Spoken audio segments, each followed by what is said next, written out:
Welcome to part 3 of module 4. Super excited to deliver this particular section wherein we will be talking about some of the user-friendly naming conventions.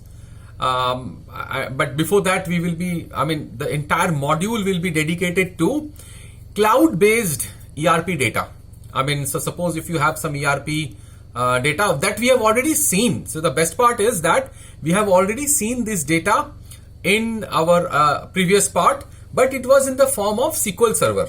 So now what we will do is we will see how it looks like when it comes to cloud and what are the features, how do we get this data, how do we prepare this data. So all these activities in this part 3 of module 4 we are going to see. So first thing is and apply the naming conventions. Not as such, it should just, we need to make sure that we are using underscores and abbreviations and all these things. It should not have these kind of things. Try to make it as uniform and as authentic. Integrity should be maintained over here as well in terms of the data sources as well. So now let's have a look at the data source that I am talking about, and then what we will do is we will move towards using the data in the format of we can say how do we get this cloud based data into our environment, right? We will look into the conventions as well. We will look into the query editor, advanced editor, and how does the M code looks like. So we will see that as well. So this is a kind of M code query. And then we will see how do we resolve the import errors. So if it is not formatted properly, if the file is not found and the data type errors, so how do we mitigate those kind of issues actually. So let's see the demo. So first of all, let me show you the ERP data that we are going to consider for this entire modules activity. So step by step, we will be looking into it. So what we will do is we will go to our browser and then we will open this link. So this link is anyway will be shared with you as a part of the entire LMS schedule. So now this is an old data, actually 2007 data, and mostly we use this as a data set to perform the task of data management and data preparation and modeling and all these things. So henceforth what we will do is this entire training program we will be working on from this perspective, from this data perspective actually. So we'll see how this data would look like and how this data can be utilized for performing any kind of activity task from the SQL Server data perspective. Now, if you notice, this data is in the form of XML. So XML or extended markup language is actually a technique to store data in a URL format, as I may say it like this. So here also you'll see that similar kind of setup has been made over here, and you can see it starts with the XML NS, the name source, the domain name source, what we call it as, and then we have it is based on atom structure, and then we have the base. What is the base of this file? And we can see that the base of the file is based on the extension called SVC, right?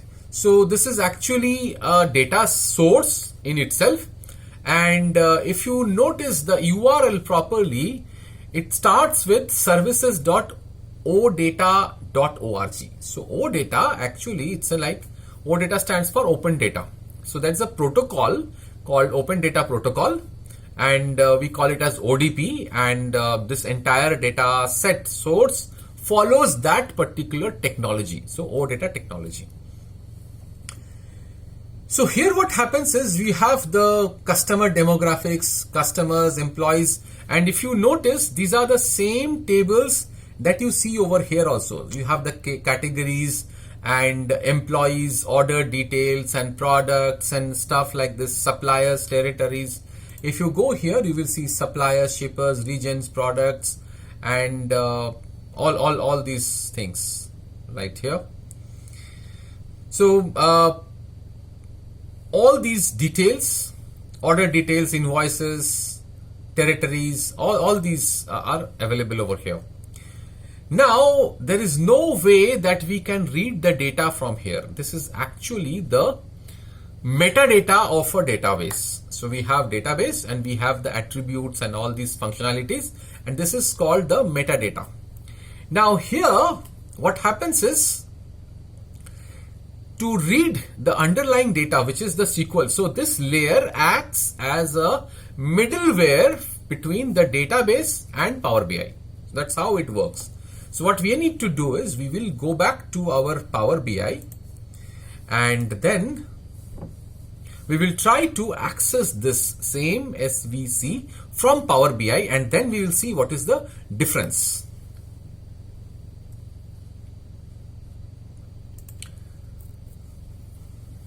Needless to say that OData is one of the most preferred CDS, or what we call it as common data services.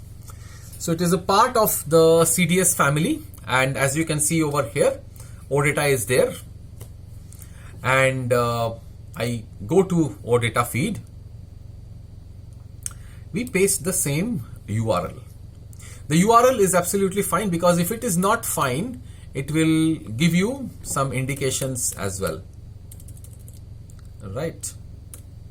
So if this is like dot something like this, it will automatically show you an exclamation sign over here, which means it is not in the form that it is requesting.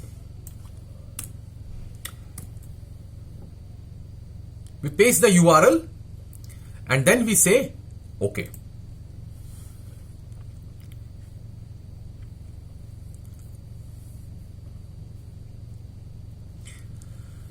Here what happens is, you can see that the same kind of look and feel of the data. So, but the difference is that it is connecting via a cloud. So this is the cloud data source. This is not the original other data source that we had. This is the cloud data source. And now if you just go to categories, you will see the categories. You go to customers, you will see the customers and all these things. So all records are available over here. Now what we do is, we go step by step. We just take an example over here. So first of all, let's say I wanted to take data for customers. So the customer data, I click over here. And I say that, okay, I need customers. So customers are, I think that it relates to products. So I click on the products. And then we have this option called orders. Let's say I want these three tables. So I know that orders is there, customers are there, and products are there. So all these three details we required. So after clicking here, what we need usually do is we say load this particular data, right? But Power BI says that, okay, if you have got this kind of a setup where you have a database and you did not have time to actually go through this entire data source and all these things, then we have an option. So we have an alternative method to actually browse through the entire metadata of this based on the metadata that was supplied by XML and the metadata that you have seen already in SQL Server. So it says that, okay, hold on, we have some options over here. What are these options? The first thing is, we say that click on this option called selected or select related tables. We click over here, select related tables. The moment we click, we see that it has automatically identified some of the tables. Like we have, it says that, okay, you know what, if you want to do this kind of analysis, you would require the other tables also. So you would require the employees table, you would require the order details table, you would require the shippers table, and you would require the suppliers table. So all these tables you would require positively to do this particular task. So now we say that, okay, I mean, I'm not seeing any use of all these tables. I understand that categories is important. So categorical data is important, but no way I'm going into the nitty-gritties of employees, and I don't want the employees data to come in this particular analysis. So we agree to this. Then we say that, okay, order details is a bigger table and it will take time to load and stuff like this, and I skip this order details table also from here. We want to minimize the model that we are building up over here. And then we go down and say that, okay, I mean, I don't require shippers. Shippers is just 1, 2, 3. I don't require shippers, and I will take the suppliers. And for me, shippers is not this.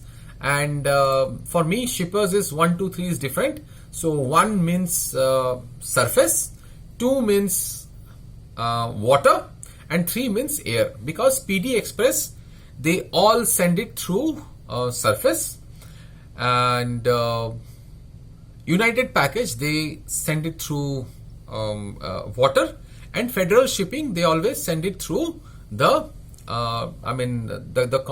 they have the air, actually, the Federal Shipping actually. So or let's say vice versa, anything that we can have. So 1, 2, 3 is actually land, water and air. So I don't require the shippers especially. Suppliers is fine, so we get the suppliers details over here.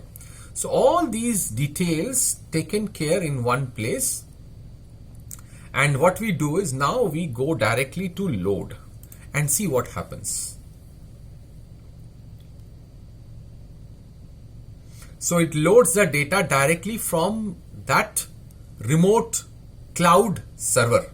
So directly gets the data from there.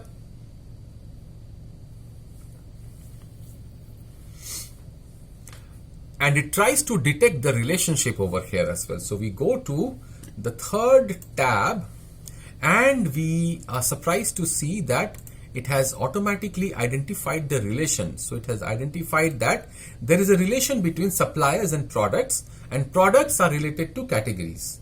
Similarly, it sees that customers are related to orders, but there is no as such connectivity between orders and suppliers and categories and stuff like this. So there is a mismatch within the linkage or the lineage, data lineage that we are talking about. So now what we do is we see that this was the reason. So first of all, we need to understand two things: how this linkage happened, and we need to investigate on this. And the second point is that how do we complete this entire part, this entire section over here. So we first of all go back to the data source and see that how it got connected. That is the major part that we are going to discuss over here. So we went to the SQL server and we saw that, okay, there is categories, we understand.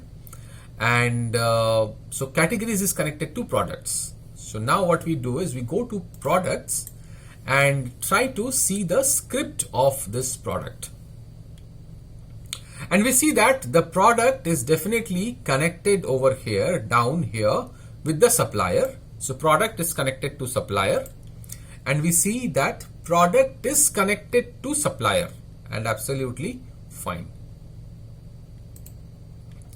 We also see that this product is connected to your if I just may go down somewhere over here, we should see that it is connected to categories also via category ID. So we check it over here and we see that category ID is connected, and here also product supplier ID is connected. So these two are, I mean, absolutely it is matching whatever we have seen last time. So now the same happens with customer and orders also. So orders is also connected. You can, if you can just go to the orders script, we should be able to see that order is somehow connected to customers. So you can just see orders to customers, and we have not taken any other table, so it is not connecting as well. So now what we need to do is, we understood how this technique works, but the second task is that why is not orders and customers, and how it should be connected to this particular model. I mean, something like this. But before moving over there, what we need to do is, first of all, we work on the nomenclature of these names. So first of all, with the help of this data understanding, so we need to go back to the second tab and see what kind of data it has got. So categories, definitely it has got categorical data. Then we have customers data. So customers are there. So customer looks like it is like a kind of, I mean, definitely, I mean, attributes related data. It doesn't have any kind of fact over here. Orders, on the other hand, it is looking like a transactional data. So we have to work on this as well.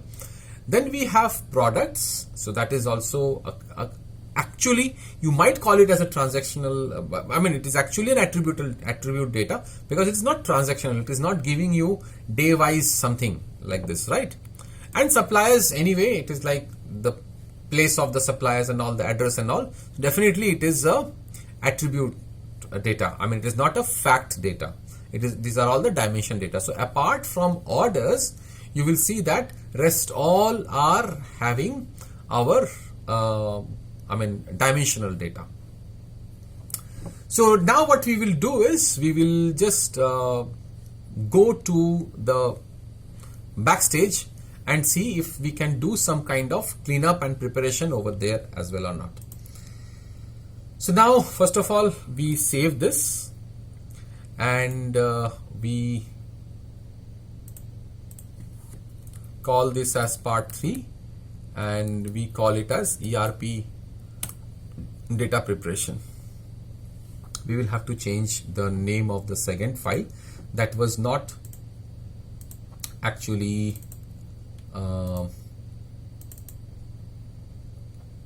trial balance. It was not trial balance. So this was marketing data prep, and then now we have ERP data prep.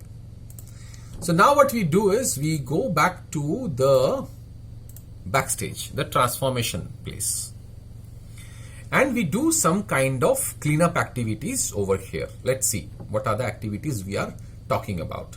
So the first thing that we are going to do over here is, we will see that if there, do we have any columns which we don't require basically. So we see we have customer ID, customer name, contact name, title, address. Address is not required for my kind of analysis. So what we can do is, we can remove this address.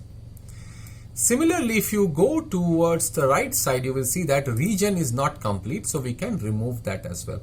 Postal code is not required, and even phone and fax is not a part of my analysis that we are doing, so we remove them. Suddenly we see there are 2 more columns, which is orders and customer demographics, and we see that, okay, they are also a part of this particular table called customers, and they are somehow related. So that's how they are related, and they are, I mean, how this data is being captured from the metadata, from the actual database, and it reads all the data from there, it's coming up. So customers, what we usually will be doing is that we will be renaming this as dim customers. So dim underscore customers, we can just call it. Similarly, talking about the product, so product is absolutely fine. So in stock and orders and all these discontinued products, categories and everything is there. It's absolutely looking fine. So what we can do is, we can rename and we call it as dim underscore products. Orders, on the other hand, has got all the vital information that we would require. But here also, for our analysis purpose, we don't require the address actually. So what we are doing is we are making it light. So you can see from region to ship postal code, these two are also not required. So we are just trimming this particular data, whatever is not required. City is required, country is required, ship name is required, and freight, and anyway. So we can see these are all the vital important columns that we have over here. Date is a date time, wherein I see that okay, date is only in the form of just the date and not the timing format. So what we can do is convert it into date. Similarly, going to the required date also, we convert it into date, and ship date also we convert it into time. So we should not be, so we should be converting it into date.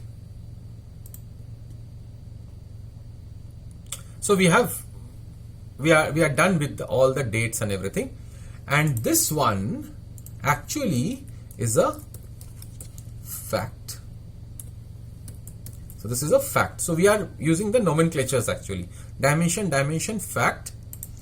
And we look at the categories. This is pretty much very clean. And we rename it because this is definitely a dimension.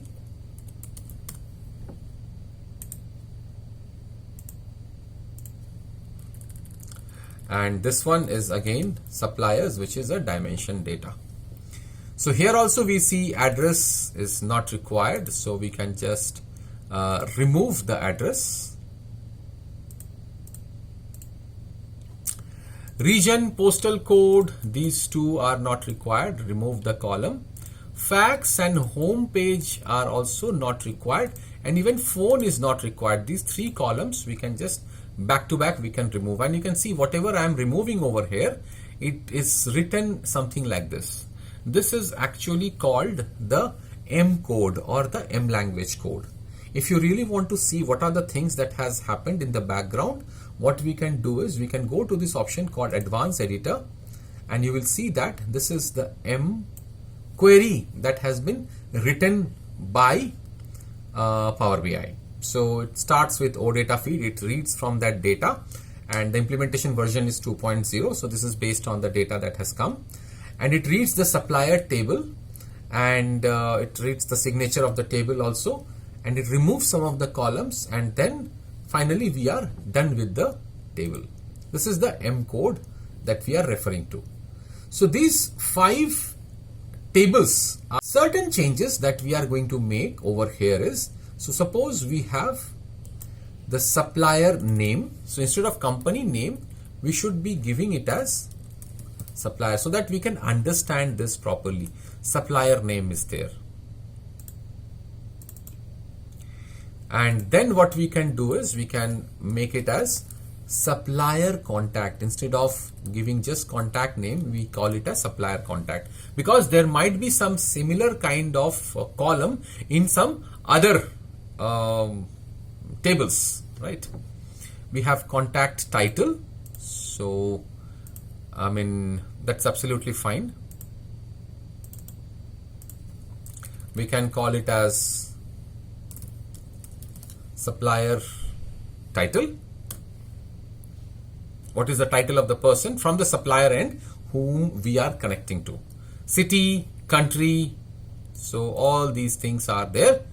So we can see supplier city, supplier country. If you want, you can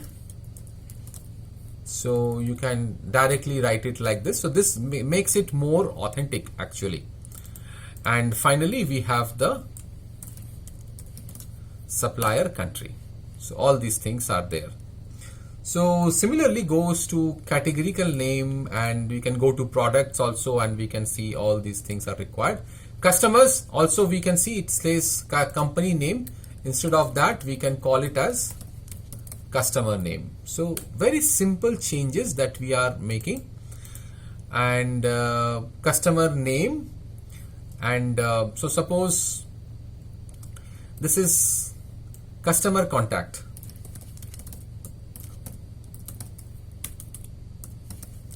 customer contact, and then we can have the customer title as well. So who is connecting with us from the customer side? So how it is. Then we have the customer city also. So it gives us, I mean, you can see how the preparation and the, I mean, data preparation works over here like this, and then there are other columns. So as of now, we have changed this. These all, I mean, details are done. So now what we do is we see that there is a table called orders, and by understanding of the data, we see that orders must be related to something else also. So we see that, okay, we have orders, and these orders are bound to be related to order details. So we know that, okay, order details are there. Now what we wanted to do is we have product, and now if I may close and apply and then show you how it looks like right now. So all of them have been renamed and changed.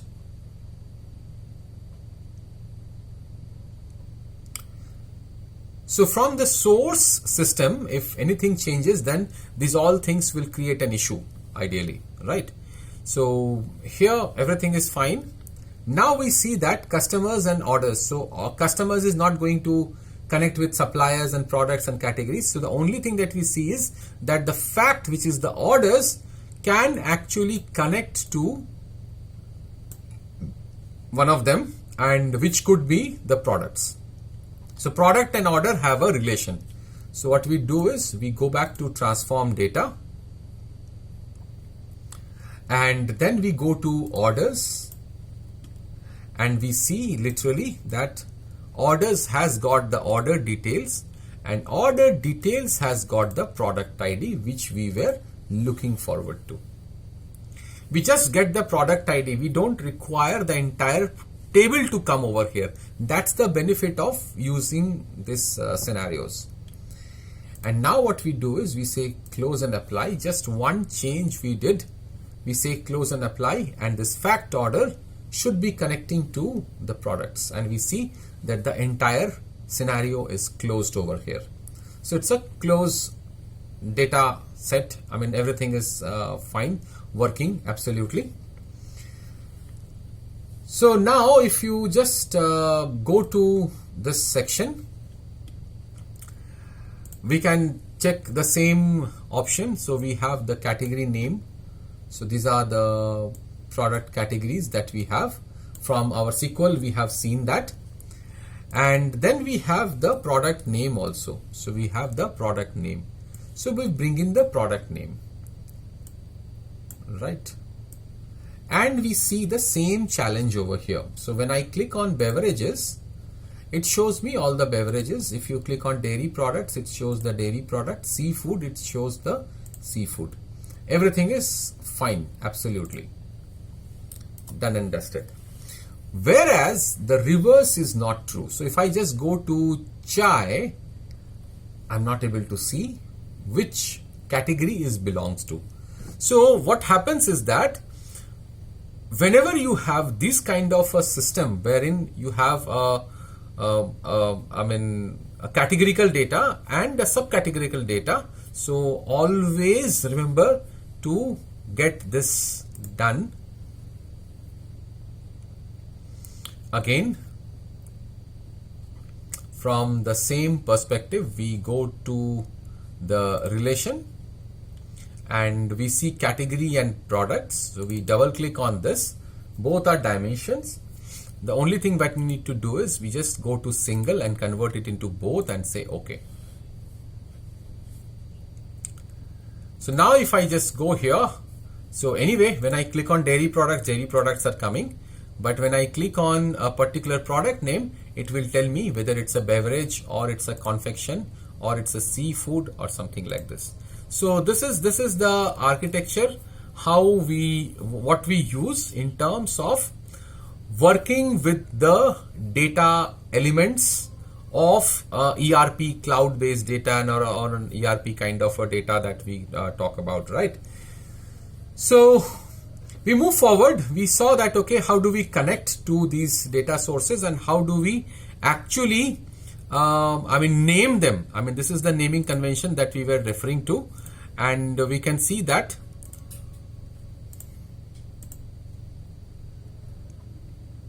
okay, so we don't require this, and we see that all of them are actually named properly. So all are dimensions and leaving one, which is a fact.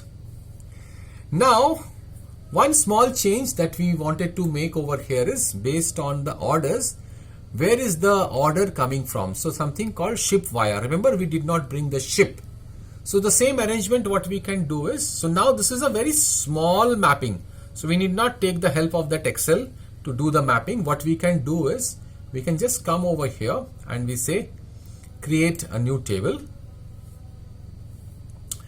And we can call it as, let's say, dim underscore mapping, something like this. And what we can do is, we can call it as ship via, and you will see the magic in a short while. Ship via, and we can call it as mode. So ship via 1, 2, 3, and mode we call it as, let's say, this one is air, and this one is surface, and this one is water. So directly we give this and we say load, and see what happens. It gets the data and it automatically maps it to our orders. So you can see that it has automatically mapped. Why did it map? Because of two reasons. First of all, it had similar kind of data, and the most important reason is that both of them have the column name same. So the same column name came over here. So now it is a complete architecture ready to go for any kind of, now we can work with the expressions and other things, which we are going to see in the next module. So in this module, the major task that we did was that we prepared the data for performing analysis. So now we see that all of them are dimensions, only one is a fact. So the fact is giving us an option to connect it with different dimensions. So only when you have fact and dimensions is when you will be able to draw a complete setup of a model or a data, and then you can look into this action items actually. Okay, so this is now complete in terms of the preparation. So what we are going to do is, now we are going to test something. So we will close this. We'll do a small testing. So we will work with a different kind of data. So suppose we go to this general and we go to this, let's say, common matrices. So we have common matrices. We have some data coming up and some HR absenteeism data. We will just pick this first data. This is the data that we have, common matrices. We take up Power BI file. So this could be the challenges actually when we are working with data gathering and the preparation of the data. This could be the problems.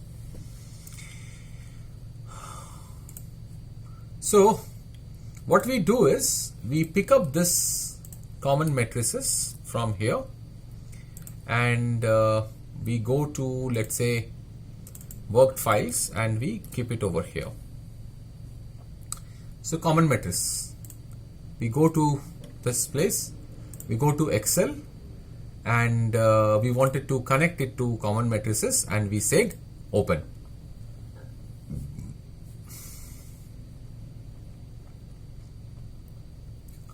So it gives me all the tables, and I say that I just need the data, and it looks absolutely fine. I load this data.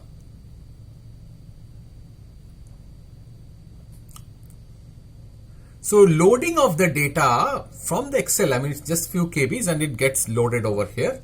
So loading of the data actually prompts us to go to the transform data menu and see, I mean, how it looks like. So you can see the data is absolutely fine. You can see the attrition, absenteeism, these all data points and joined and all these things have been taken care of from the data perspective. Absolutely fine.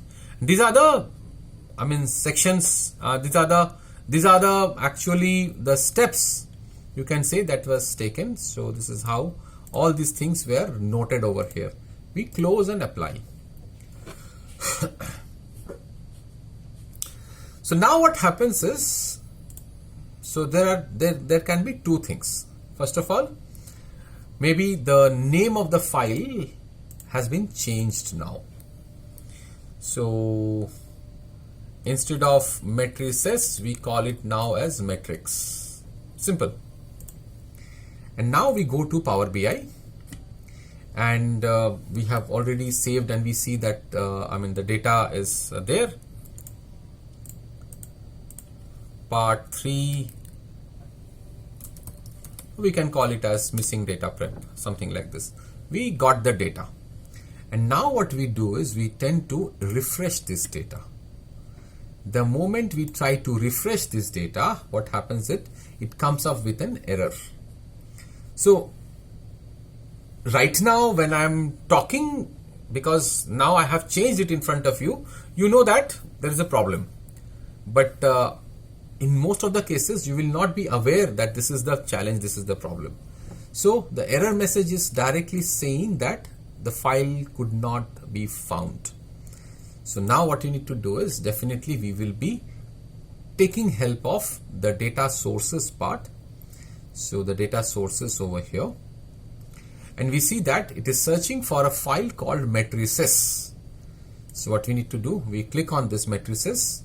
We go to this option called change source.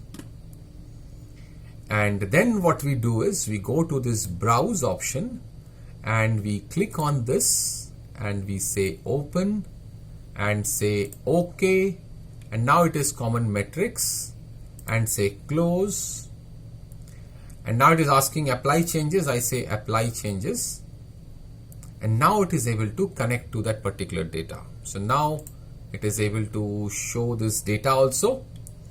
And the best part is that if I make any changes into this particular data, so if I just go to common metrics and instead of wherever I have accounting, so I go to accounting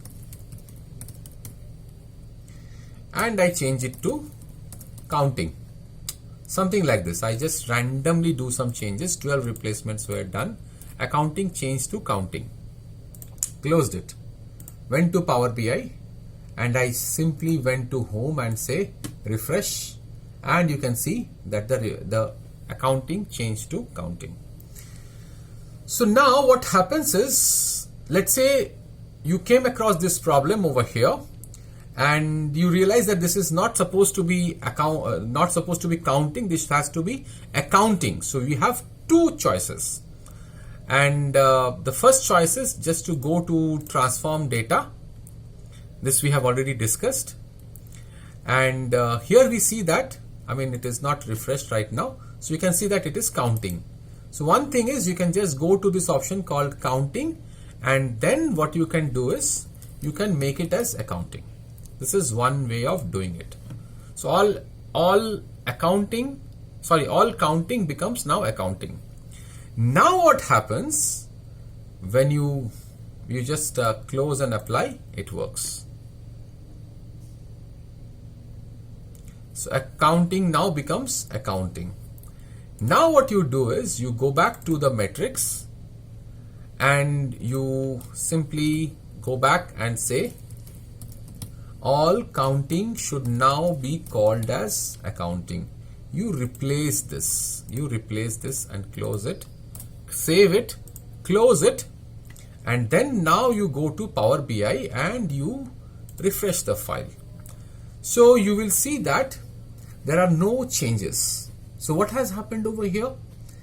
So now there are two factors that are working. So one, the accounting, the change that you made in the transformation area, and second thing is the change that was made in the raw data. Both the places the data has changed.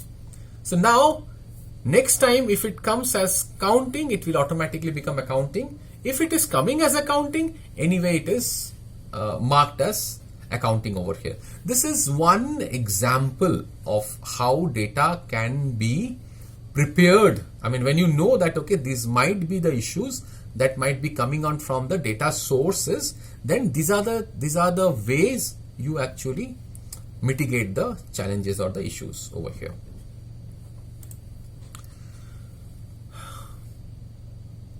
So there are multiple such features and options. Suppose if this is a decimal place, so what you can do is you can just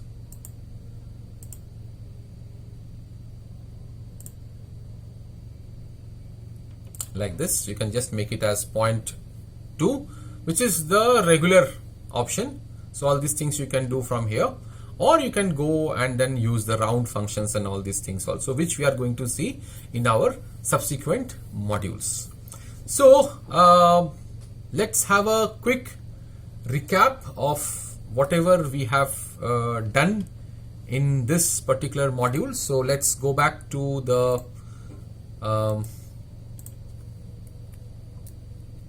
so M code and everything we have seen, and the loading, timeout and all operations, problems and activities. So let's have a quick recap. So we saw that how Power BI can be used to get data from different sources, and to maintain uniformity, what are the processes that we follow. So the naming conventions and columns and all these things along with the queries, that is one thing. Then we went to the data types part, where we saw what are the different data types and how it is used. We also worked on the table structures. How do we take data which is not directly in the form of SQL Server? So how do we get the data from a location which is not SQL Server directly, which is getting from a cloud environment, a kind of an ERP data kind of thing, and how the joins work, how dimensions and facts, what are the nomenclature, how is the naming convention that it works with, and how the data sets talk to each other in terms of working in terms of the databases and the structures. And we saw that, okay, the dimensions, if you have multiple dimensions wherein one dimension should talk to other dimension, so in that case we now know that it can be actually taken care of by just giving them the leverage of using both side intervention in terms of data handling. So both side mapping can be done. And we saw in this particular module how do we actually implement mapping concepts. I mean, if you have mapping which could be internal, which could be external, all these things we have seen in this particular module plan actually. So that was it from module 4. So module 5 will be now talking about the actual building up of expressions. So we will be writing something called the DAX. What is DAX, how it works, and what are the different components of DAX, how DAX can be used for performing very complex calculations and all. Those things we will be seeing in the subsequent modules over here. So that's it from module 4. Thank you.